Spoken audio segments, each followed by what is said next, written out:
پاکستان کے اندر یہ جو عدلیہ بیٹھی ہوئی ہے یہ اتنا سب کچھ لے رہی ہے، اور یہ انصاف کے معاملات کے اندر یہ کیا کر رہی ہے؟ یہ زبان نہ آ جائے، یہ عقل سمجھ شعور نہ آ جائے، اس سے پہلے اتنا بھوکا رکھو عوام کو کہ وہ ذلیل ہی ہوتے رہیں، جو اسٹل ہو رہے ہیں۔ اچھا، منت ترلا کے کیا گیا 2014 کے دھرنے میں کہ جناب وہ چائنا کے صدر آ رہے ہیں، یہ آپ 2 دن کے لیے جو نا تھوڑے سے ٹھنڈے ہو جائیں۔ انہوں نے کہا نہ، کہاں تھی فوج؟ کیوں نہیں روک رہی تھی؟ کیا فوج سے باہر تھا؟ کیا ہماری ایجنسیوں سے باہر تھا وہ دھرنا؟ یہ سوال ہے بہت بڑا، یہ سوال ہے بہت بڑا، بہت لوگ بول رہے ہیں۔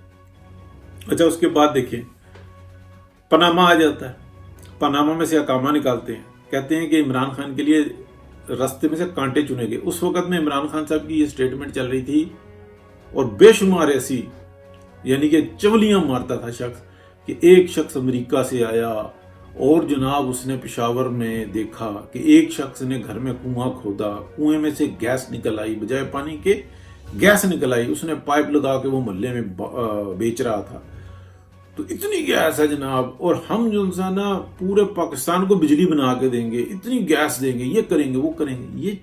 یہ ذہنی طور پہ مفلوج آدمی ایسا کرتا ہے۔ لیکن آپ کو پتہ ہے نا کہ یہ جو ذہنی طور پہ مفلوج ہوتے ہیں یہ طاقتور بہت ہوتے ہیں، کیونکہ وہ تو یہ کہتے ہیں کہ میں تو جناب 10 پڑھے لکھوں کو سمجھا سکتا ہوں، مجھے کوئی نہیں سمجھا سکتا، اس لیے اس نے سمجھ نہیں ہوتا۔ تو یہ چیز آج تک ہمیں نظر آتی ہے۔ اس شخص کو وزیر اعظم بنایا جاتا ہے، اس کے راستے میں سے کانٹے چنے جاتے ہیں، نہیں چنے جاتے۔ نواز شریف کا رابطہ روکا جاتا ہے، اس لیے کہ پاکستان کے اندر کوئی بھی سیاستدان ہو جس میں تھوڑی سی بھی عقل سمجھ شعور تھی نا، وہ یہ کہتا تھا کہ یار یہ جو نواز شریف کر رہا ہے نا، یہ ہمارا مخالف ضرور ہے لیکن یہ اس ملک کے لیے بہتر کر رہا ہے۔ میں واردات نہیں ڈالوں گا، واردات ڈالنے کے لیے یہ ذہنی طور پہ مفلوج شخص موجود تھا، اس لیے اس کو فریم کیا جا رہا تھا، اور اس کو انٹرنیشنلی جو انسان ہے، اس کے جو سسرالی ہیں وہ سب لے کے آگے بڑھے ہوئے تھے، اور جنہوں نے کیا اسٹیبلشمنٹ آج وہ بڑے دکھ درد اور غم و غصے کا اظہار کر رہے ہیں۔ لیکن میں ابھی اس کی طرف بھی آتا ہوں۔ سب کچھ ہو گیا، عمران خان صاحب کو یعنی کہ 17 میں نواز شریف کو ہٹا دیا گیا، 18 کا دور شاہد کا کان عباسی وزیر اعظم ہوتے ہیں، جیسے تیسے نکلتا ہے۔ 18 میں عمران خان صاحب مسلط ہوتے ہیں، نواز شریف کو اقامے کی بنیاد پہ جیل میں ڈال دیا جاتا ہے، بیمار ہو جاتے ہیں، لاش ہمارے متھے نہ لگ جائے، قتل ہمارے متھے نہ لگ جائے اسٹیبلشمنٹ کے، اس لیے جناب ان کو ایک رعایت دی جاتی ہے۔ اس کے اندر بہت بڑی گیم ہے کوئی، یعنی کہ جو میاں نواز شریف کے لورز تھے نا، وہ کام نکال کے لے گئے۔ اب کس قانون کے تحت پکڑا ہوا تھا، اور کس قانون کے تحت سزا ملی ہوئی تھی، اور کس قانون کے تحت جو انسان ہے یہ سارے معاملات ہوئے تھے؟ تھا ہی قانون کوئی نہیں، اس کو کہتے تھے لا قانونیت۔ وہ تو پھر بھی جو انہوں نے عدالت سے اجازت لے کے اور سارے معاملات کر کے اور کیبنٹ کی منظوری کے ساتھ گئے تھے نا، تو یہ تو مطلب اس ٹوٹی ہوئی لنگڑی لولی کیبنٹ سے بھی اجازت لے کر گئے تھے، تو کسی طرح سے کہہ سکتے ہیں۔ لیکن وہ کیبنٹ کیسے بنی تھی، وہ تو ڈاکٹرائن تھی، یہ چیز آ جاتی۔ اچھا، وہ سب دور گزر جاتا ہے، پھر جناب تباہی شروع ہو جاتی ہے ملک کی، قرضے پہ قرضہ، IMF کے اندر چلے گئے، بھونڈے طریقے سے چلے گئے، پیسے لے لیے، مزید پیسے لیتے جا رہے ہیں، دنیا کے بینکوں سے پیسے لیتے جا رہے ہیں جناب، $70 ارب لے لیتے، یعنی کہ اضافہ کر لیتے۔ پاکستان کی تاریخ کا جو ٹوٹل قرضہ اس کا 70% اضافہ کر لیتے ہیں صرف 3.5 سال کے اندر۔ اچھا، پھر وہ IMF سے معاہدہ کر کے معاہدے کو توڑ بھی دیتے ہیں، پھر توڑ دیتے ہیں، بجائے ریٹ زیادہ کرنے کے پیٹرول اور گیس کے، وہ جناب اس کو کم کر دیتے ہیں، یعنی کہ ایک آخر میں ایسی ضرب لگاتے ہیں۔ لیکن یہ نورا کشتی تھی، IMF، امریکہ، ویسٹرن اور پاکستان کے اندر موجود طاقتور، اور یہ عمران خان تو ایک پپٹ ہی تھا، یہ سارا کام کرتے ہیں۔ مقصد کیا تھا؟ نواز شریف کو روکنا۔ اچھا، 2017 کے اندر اور 18 کے اندر جتنی طاقت کے اندر تھے، کیا شہباز شریف اور حمزہ شہباز کو نہیں نااہل کر سکتے تھے؟ کر سکتے تھے، لیکن مسئلہ جو تھا نا صرف نواز شریف سے۔ اور پھر دیکھیں نا اس کا جو فروٹ کس طریقے سے حاصل کیا، وہ اس طریقے سے حاصل کیا کہ شہباز شریف صاحب کو آپ دیکھیں کہ وزیر اعظم بنا دیا، اور انہوں نے جو PMLN کی سیاست کا بیڑا غرق کیا۔ کوئی شک نہیں ہے مجھے کہ وہ آنیسٹ آدمی ہے، مجھے کوئی شک نہیں، ایک سنگل روپے کی آپ کرپشن نہیں ثابت کر سکتے، لیکن کیا وہ سیاسی آدمی ہے؟ اس نے اپنی پارٹی کی واٹ لگا دی اور اس شخص کو کوئی احساس نہیں.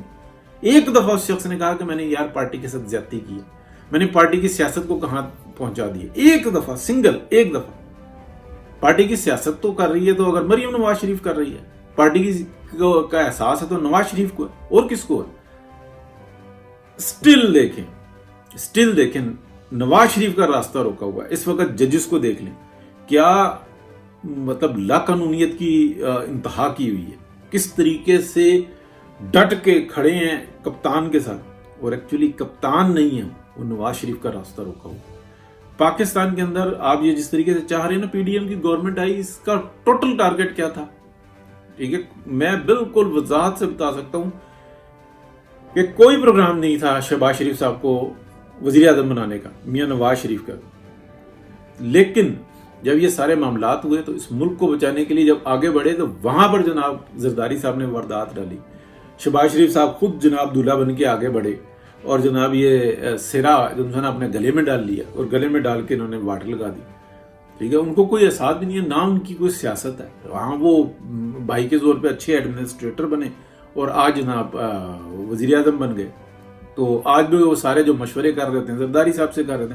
ایون یہ کہ اس وقت بھی ان کی جو فرسٹ چوائس ہے نا نیکسٹ صدر کے لیے وہ زرداری صاحب.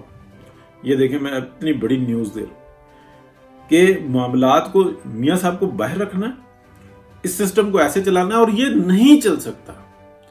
یہ دیکھیں سر, صرف ایک ڈیفالٹ ہونے سے بچایا نا. اگر آپ چاہیں کہ پاکستان رائز ہو, ترقی اور خوشحالی کی طرف جائے, تو وہ ایسا نہیں ہو سکتا کہ میاں نواز شریف یا مریم نواز کو اگر لیٹ سپوز وزیر اعظم بناتے ہیں, کیونکہ ان کے پاس عوام کی طاقت ہے, وہ بیٹھ گئی ہیں اس کرسی کے اوپر جو عوام دیتی ہے.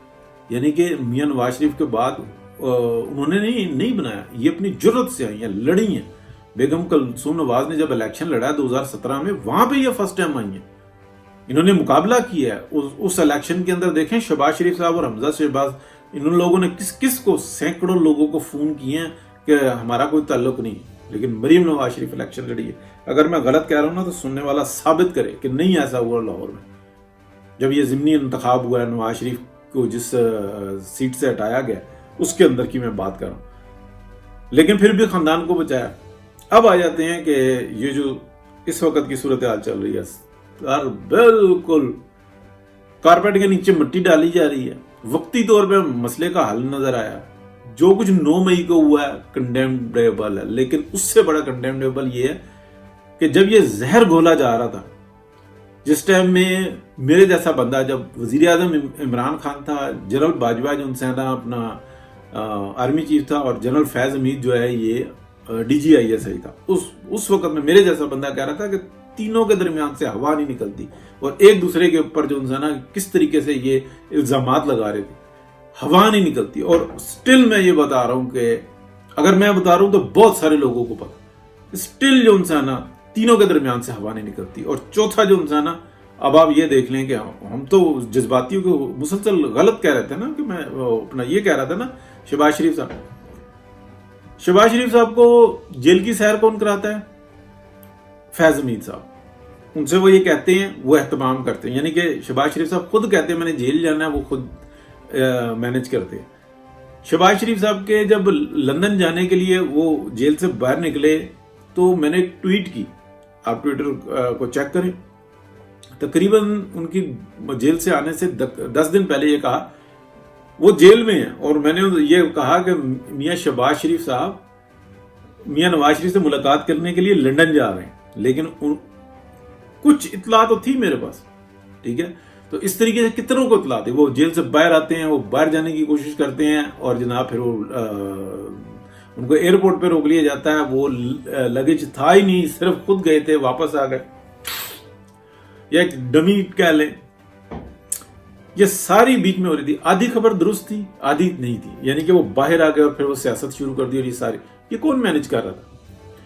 یہ بات دیکھیں کہ شہباز شریف صاحب ہوں, عمران خان ہوں, آنیسٹ ہو یا ڈس آنیسٹ ہو, لیکن مسئلہ جو انسان ہے ایک ہی ہے, اور وہ یہ ہے کہ نواز شریف کو نہیں آنے دینا. کیونکہ نواز شریف جیسے ہی آئے گا نا, اس نے یہ کہنا ہے, اس کا یہ جو ذہن میں ہوتا ہے, جو 90 میں آیا تو یہ کہتا تھا کہ 10,000 روپے پاکستانی ایک عام آدمی کا نا گھر کا خرچ ہے، اور وہ کما رہا ہے 8,000 7,000. ہم نے 3,000 کیسے پورے کرنے ہیں اور 1-2,000 ایکسٹرا کیسے کرنے ہیں. بجلی گیس سستی کرو، اس کے لیے بچوں کی تعلیم کا مسئلہ حل کرو، اس کے لیے ہسپتال لے کے آؤ، اس کے لیے اسکولز بناؤ، یونیورسٹیز بناؤ، یہی سب کچھ ہوتا تھا نا. اچھا ایگریکلچر کے اندر سہولیات دو، ان کو ٹائمنگ کا بتاؤ کہ کس طریقے سے کس ٹائم میں کیا چیز جو ہے اپنا ڈالنی ہے اور اچھا رزلٹ نکلے گا. اس کے لیے چنگیاں ختم کرو، اس کے لیے آسان راستے بناؤ. قوم خوشحال ہو رہی تھی.